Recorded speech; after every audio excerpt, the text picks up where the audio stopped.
care of tulips after bloom. Tulips Tulipa spp.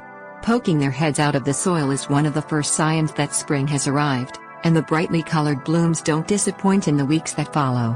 Hardy U.S. Department of Agriculture plant hardiness zones 4 through 10. Most tulips are perennial, and they'll bloom again next spring if you take proper care of them once they're done blooming this year. As blooms fade. Once the tulip blooms have started to wilt and droop, gently pluck the remaining petals from the stem.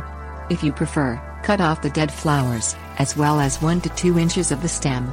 Don't, however, pull or snip off the plant's leaves. Allow the leaves to die back on their own, because even though the flower is gone for the year, the roots of the plant still rely on photosynthesis from the leaves to feed the plant. Deadheading the blooms prevents the plant from developing seeds and directs the plant's energy back into the bulb. To prevent disease, always use disinfected pruning tools when cutting any portion of the tulip. After the stems turn yellow. If you don't like the way the dying leaves and stems look, plant other flowers or foliage around the tulips to disguise the unsightliness. After the leaves have turned yellow and died back on their own, gently remove them from the stem. If the stems have wilted or turned yellow or brown, snip them off at ground level. Don't be tempted to do this too soon, however, or it could inhibit the tulips from returning next year. In cooler areas that experience frost and snow, cover the tulip bed with 2 to 4 inches of organic mulch like straw to protect the bulbs over winter. Use the same amount of mulch in warmer zones to preserve moisture in the soil. Water properly. As long as the stems of the tulips are green, you need to water them regularly. Until the stem dies, the bulb is storing up energy for the winter and water is necessary for this process. While there isn't a specific guideline regarding how much to water the tulips once they've bloomed, it's a good idea to give them a thorough watering every few days, especially if your area is experiencing a dry spell, and make sure to continue watering during dry weather conditions throughout fall. Apply enough water to saturate the soil to a depth of approximately 6 inches to reach the tulip roots. Divide and fertilize.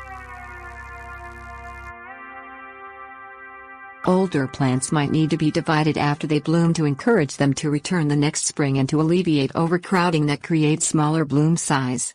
In warm areas of USDA zones 8 through 10, tulip bulbs require lifting and storing for 6 to 8 weeks in the refrigerator inside a paper bag. Don't store the bulbs next to ripening fruit where the ethylene gas destroys the flower bud developing inside the bulb. When lifting and replanting, dig up the older bulbs and remove the largest daughter bulb.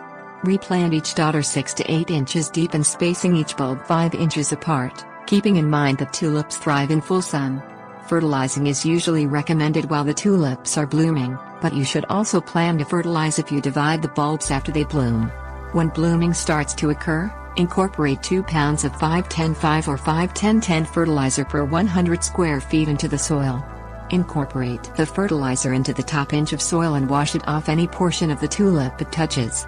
The same type of balanced fertilizer can be applied right after you divide and replant the bulbs. When adding fertilizer to the planting hole, be sure to cover the fertilizer with approximately 1 inch of soil and do not allow the bulb to have direct contact with the fertilizer so the bulb isn't damaged or burned.